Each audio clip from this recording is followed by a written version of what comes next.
Hey peeps, today we're going to be talking about decks that I use sparingly, with caution, with respect, or only for very specific purposes on my path and in readings for clients.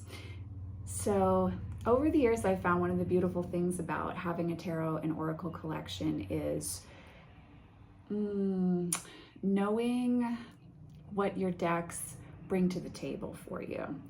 I consider them personalities, beings, entities, and also tools.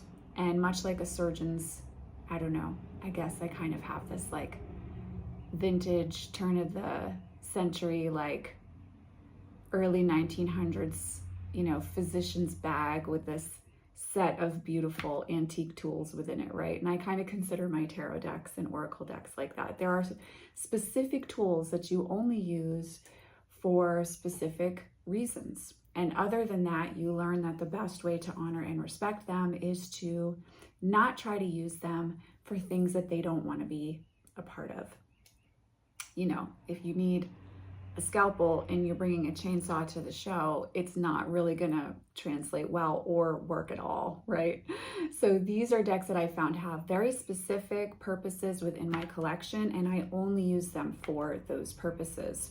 My hope with this list is that if you are drawn to any of these decks, or if you have them in your collection, maybe this will assist you in being able to know how to use them, and also allowing yourself to be okay with not using them all the time. I think sometimes when we purchase decks, especially if it's an investment deck, we can kind of have this idea that we should get our money's worth out of it. But I think when we really allow the decks to be themselves, and when we work with them in the way that they wish to work with us, that's when the real magic happens. So without further ado, let's get to the list. Okay, so I want to start with gods and titans and goddesses and sirens.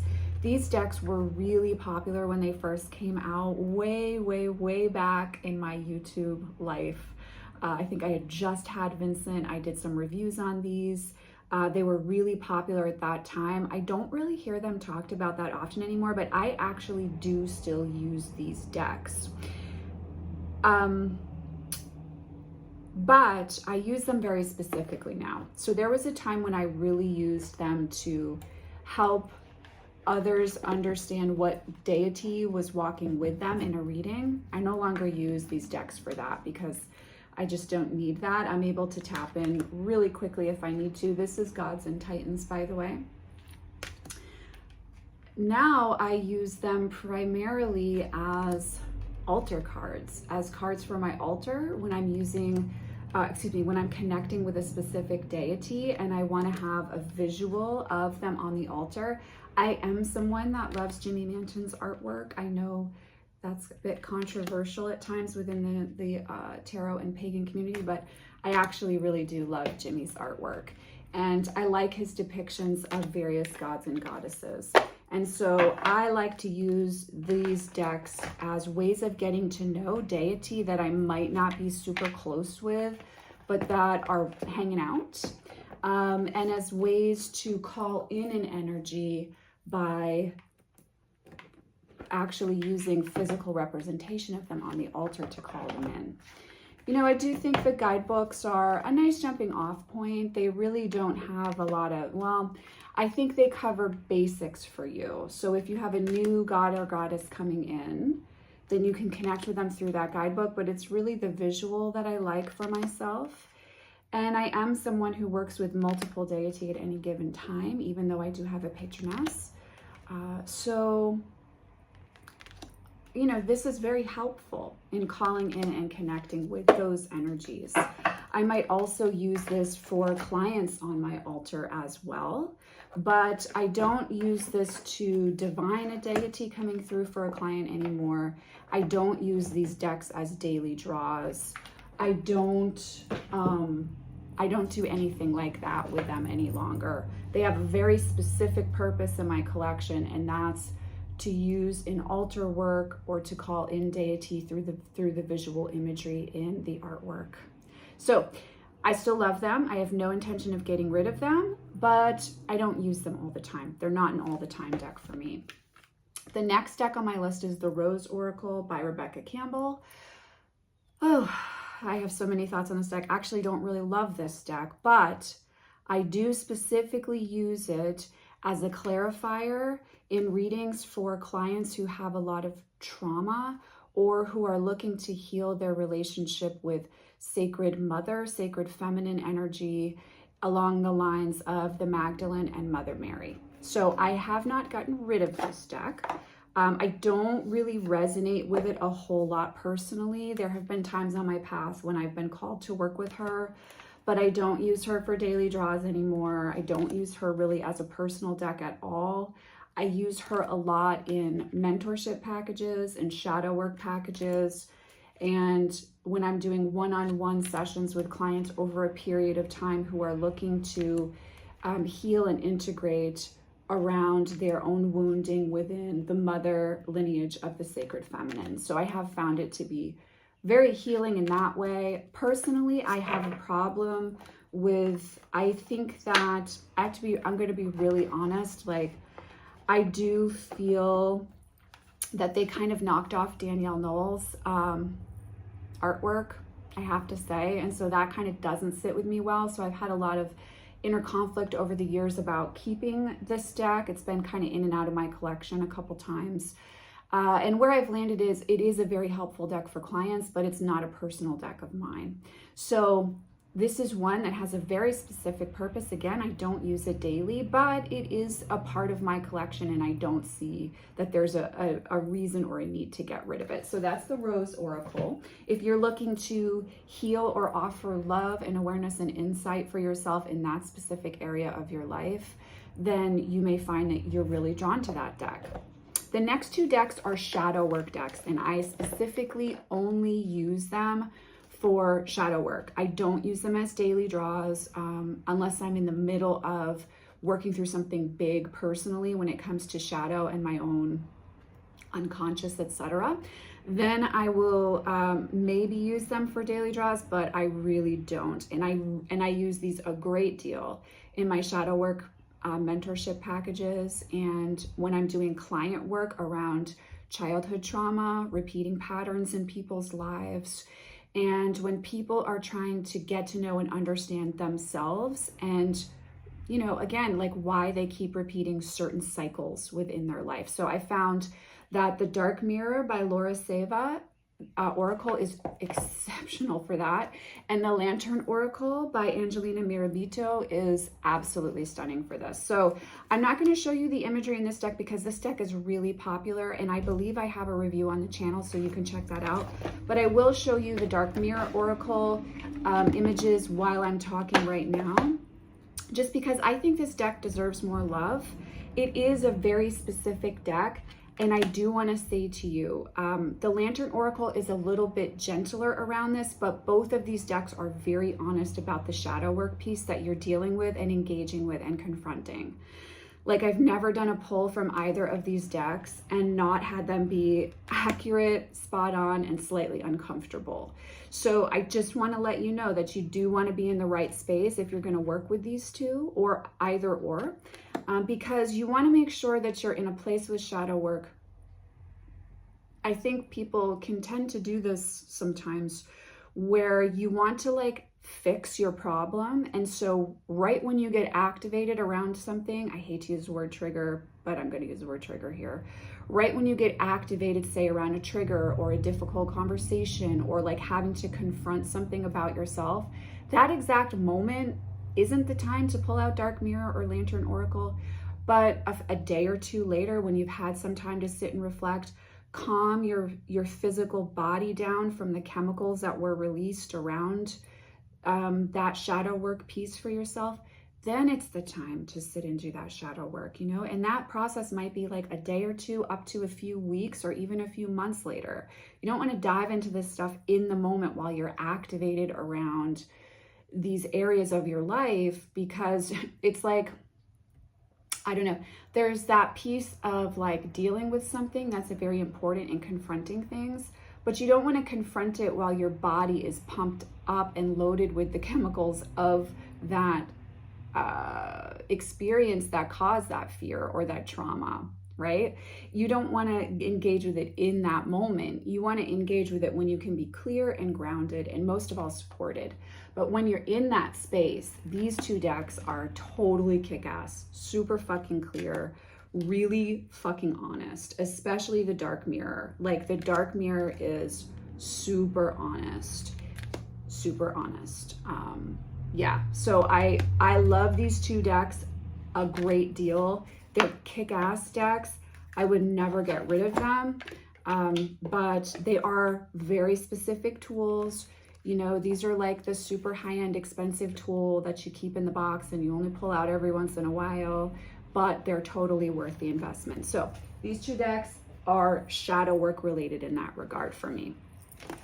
Okay, next deck on the list is the Divine Circus Oracle. I don't know, my relationship with this deck is well documented on this channel over the years, guys. This is the Divine Circus Oracle by Alana Fairchild. I love some of the artwork in this deck. I hate some of the artwork in this deck. I don't have a love affair with circuses. It's not like my aesthetic sweet spot. I'm much more of a vampire girl, circa Francis Ford Coppola's Dracula. Like that's much more my style. But this deck is really special. It's really special. I no longer use it for like daily draws because I just haven't really felt the call to, I guess, but I do use it for a very specific reason. I use it when I get trapped in cycles of feeling stuck. I will also use this deck for shadow work because I do feel that it's a shadow work appropriate deck. It does very easily dive into those themes while not being so while not being so targeted for specifically shadow work. Like you can apply this to regular life. You don't need to only use it for shadow work, but I really find it's very helpful when I feel stuck, when I feel like we all know that place. And to me, it's the death card energy. When you know something's changed, but you can't quite put your finger on what it is and you haven't moved into the next cycle. It's like you're in that birth canal. That to me is the death card. And I think the Divine Circus holds that energy very well. This is the original edition. There's an updated edition, has different backings, matte cardstock, no borders. I don't love it as much as the original, so I wanted to show the original today. And I think I did a compare and contrast on the channel for that, so you can look that up and find it on the channel. But this deck is for when I feel stuck and for when I need honesty, but I also need like a little bit of a cheerleader. This deck will do that for you. It's very difficult for me to work with it regularly personally because I love some of the imagery, and then imagery like this, hate looking at that. Like that actually makes me cranky. Not dislike it, but it's helpful because there's a difference with card decks. This is I dislike and hate this. Like I don't want to look at this. It doesn't help activate anything within me. It just makes me cranky. This image, absolutely adore and love. This image, adore and love. This image, hate. Don't want to look at it, makes me angry. So for daily draws for me, it's just not there any longer. It's too irritating from that level. But for those very specific reasons, I absolutely pull out Divine Circus. I have both editions. I have no intentions of getting rid of either editions. And every time I show this deck, I have to show like some of my favorites because the ones that I love, I really, really love in this deck. You guys already know what I'm going to pull out, but like this one's glorious. This one's one of my absolute favorites. I love Rah Rah Rah. I love Lady Luck. Sorry guys, but I have to do this every time because the ones that I love so much. Oh, where is she? She's probably at the top. This one's beautiful too. That one's glorious. The Brilliant Virgin is gorgeous. It's a gorgeous deck. It's just very, very specific. It's very specific. This one is my favorite image in the deck. I love that image. But again, I don't really use it for daily draws. I don't use it for things like that. It's just not, it's a very specific type of medicine. And I will say, I do use it as a clarifier on occasion in client readings with great positive effect. And as I said, I will never get rid of this deck. So that's the Divine Circus Oracle. The next deck I mistakenly left off of a list recently, and one of you was like, Racine, you didn't put the Fairy Tale Oracle on there. And I was like, you are absolutely fucking right. I didn't, and I should have. So here she is. The Fairy Tale Oracle by Lucy Cavendish. What can I say about this deck? Every once in a while, you come across a deck that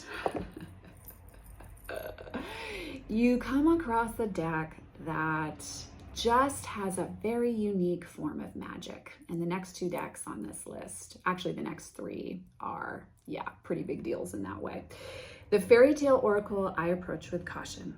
I approach with respect. And I do not use this deck if I don't want to know the truth about a relationship in my life. And when I say that, I do not mean romantic. I mean, I shouldn't say that. Absolutely romantic partnerships, yes. But I'm talking about family relationships, friendships. If I want to understand the karmic tie and thread that carries across lives with a person, I go to this deck, because this deck is going to tell you the truth, the uncomfortable truth you don't want to see about you and the other person in the dynamic, be it relationship, friendship, whatever. You have to be in the right place to really not get activated around this deck's honesty. And I will say a word of caution with the guidebook. You have to read the entire thing. It's very irritating, but what Lucy says in the myth, in the fairy tale, and what she says in the card meanings are often opposite. So I find I have to read the whole entire thing, and it's always a couple pages, in order to understand the dynamic of the relationship that I'm dealing with. For that reason, I do not use this deck in client readings, because I need to be able to access immediate information for my client. I can't sit and pause and read. And also, I don't believe if you've paid for a reading that you should sit and watch someone read guidebook meanings to you. I just think it's badly done for readers. So I don't use this deck for client readings. This deck is only for personal work. It has a lot of magic inside of it. The deck freaking hums from, I often store it like across the room from where I sleep, because this deck is a lot. This deck's intense. I love Jasmine's artwork, so it's enjoyable to look at for me aesthetically, but it is going to tell you the truth. It's going to tell you the truth about yourself. So that's why I'm saying, make sure you're in the right place when you pull. It's also going to tell you the truth about the karmic thread that underlies the dynamic. So you need to be in a very open space to understand that that might not be pretty. So Lucy is working with the grim fairy tales. And so, yeah, it's gross. It's dirty sometimes. It's not Disney. There is no Disney energy in this deck at all. And so you have to really be in the right place. But if you're in that place and you want to understand something, this deck is scary fucking accurate when it comes to relationship dynamics. And understanding, again, what you bring to the table, what they bring to the table, and in my opinion, the soul contract you both have for what you're teaching each other in this life. You can use whatever phrase you would like there, but yeah. And it does not mince words. I am someone who's had a lot of, I don't know, maybe it's all my Scorpio placements, karmic relationships and connections in my life. And again, I don't mean just romantically, I also mean family relationships and friendships. And I find that this deck gets right to the heart of the matter to help me understand. Now, it's not just about feeling sad around understanding, right? Or like the understanding. The beauty of this deck is it's through that understanding that you can then go forward and engage intentionally or disengage intentionally from the dynamic.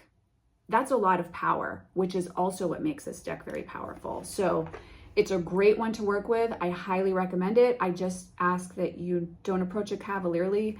I tend to do like ritual around this. So I'll like I do this when I have like an hour to work with this deck.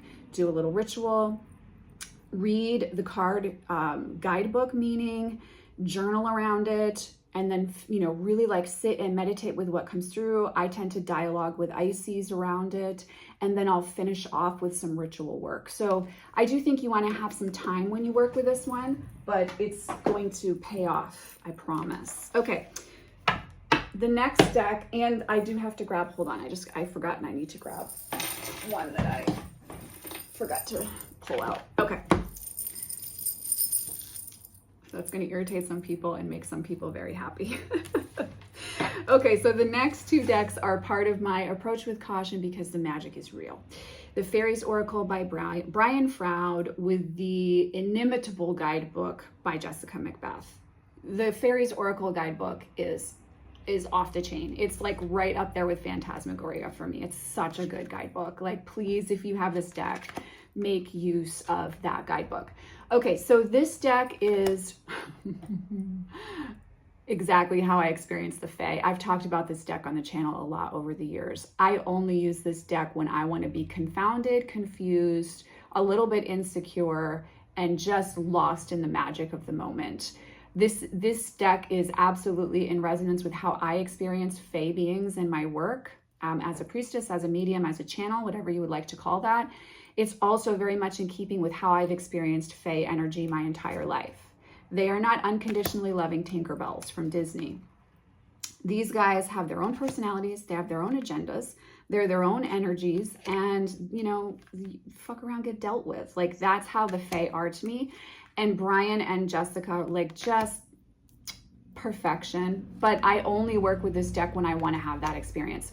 This deck regularly just walks away from me when it doesn't want to be in my collection. I've had to repurchase this deck, I think, at least 3 times in the, I don't know, I first came across this deck when I was 19, to be really honest with you, but I wasn't in the right, I didn't keep it at that point in time, and that's the story for another day. Once I started working with this deck consciously and purchased the deck has left me at least 3 times. I mean, I know exactly where I keep it. Even when I talk about this, I start to get dizzy. This deck just leaves when she doesn't want to be here. They're gone. Those Fae are like, peace out, Racine, have a nice day. We'll be back in a couple years and you can spend $30 and buy us again.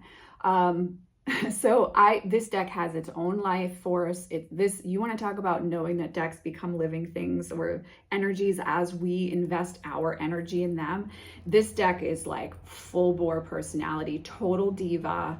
You know, like this is a deck that when I work with the Fae in this deck, I leave offerings out on the altar for, and I don't approach that like I've talked about in the interview I did recently with Tarot Shrink, I think it was there, or a video around that time. You know, I don't think like we have to be on our knees worshiping our gods, but for the Fae, I will leave a little wine on the altar. I will leave, if I'm having, I don't know, a cookie or something, a little bit of that cookie on the altar of like, hey guys, I come in good faith. Please don't fuck my life up too much. So this deck, I only use when I want to understand myself, my journey, and other realms and entities. Okay, this is a really good deck for that. It's also actually a really good deck for personal empowerment. But like I said, you have to be okay with trickster energy. You have to be okay with not hearing it. This is not a straight shooter deck. It's not going to give you the truth right off the bat. It's going to be confusing and confounding, and you're going to have to follow and chase it around in order to get the answers. So you have to be in the right mood to work with this one. So that's the Fairies Oracle by Brian Froud. Okay. This is such a long list, guys, but it was really fun to put it together. Magickal, Botanical. I know I have to do a full review of this deck. One of you a viewer who knows me better than I know myself, for crying out loud, sent me this deck. This is another one that has so much magic in it, it hums for me. I love this deck so much, I actually want to get one of the images tattooed on my leg. This will be my first leg tattoo. This deck is really fucking special. It's really magical, and it's got a lot of power to it. So I use this very, very sparingly with absolute respect. And I found it really only comes forward to work with people who are following alternative spiritual paths and who are working in some way with the wisdom of earth magic on their path, be that plant, be that the devas of place, the spirits of the land.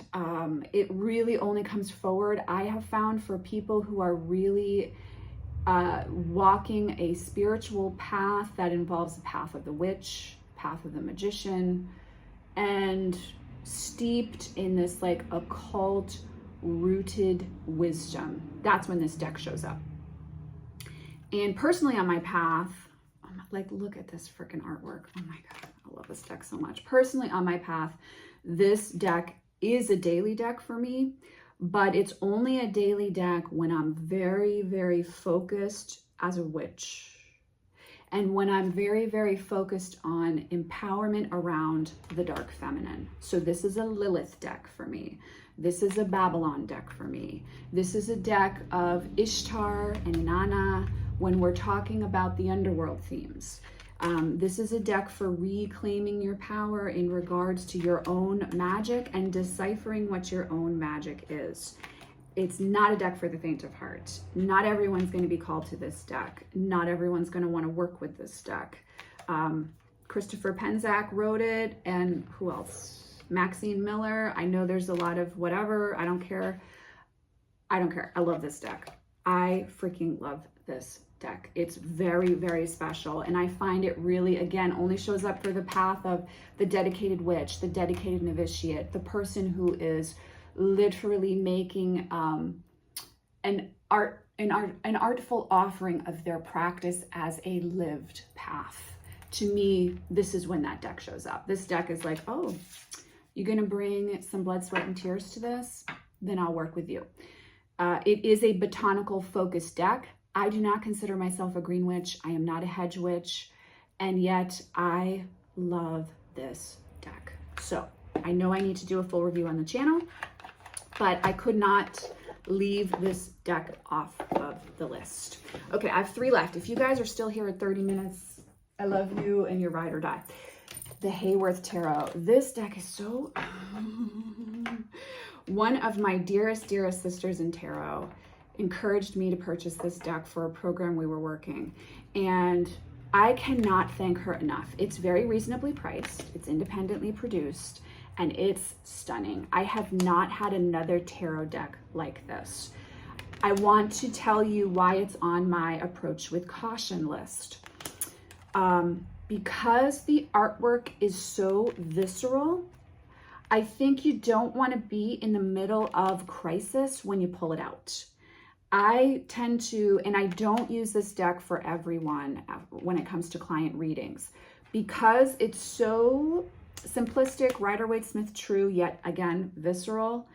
I don't use it for people who are approaching a reading with a lot of fear. I don't use it myself when I'm in a fear space. I really work with this deck when I want clarity, when I want truth, and when I'm feeling very grounded. This deck works beautifully then, like just absolutely beautifully. So this is the Hayworth Tarot. If you are drawn to the artwork, if you find it illuminating, eye-opening, thought-provoking, this deck is amazing for journaling. Then I say, this is a deck you want in your collection. I just only choose to use it with very specific clients at very specific points and times on their path. And personally for myself, I only use it when I'm in a place where I can hear the truth and where I can let the artwork take me to a place that's underworld related. So this is the Hayworth Tarot. It actually stays out on my my working table. And yeah, if you're on this table, you're a special deck. So, all right, last 2 decks. You guys made it. This is the Dark and the Lights.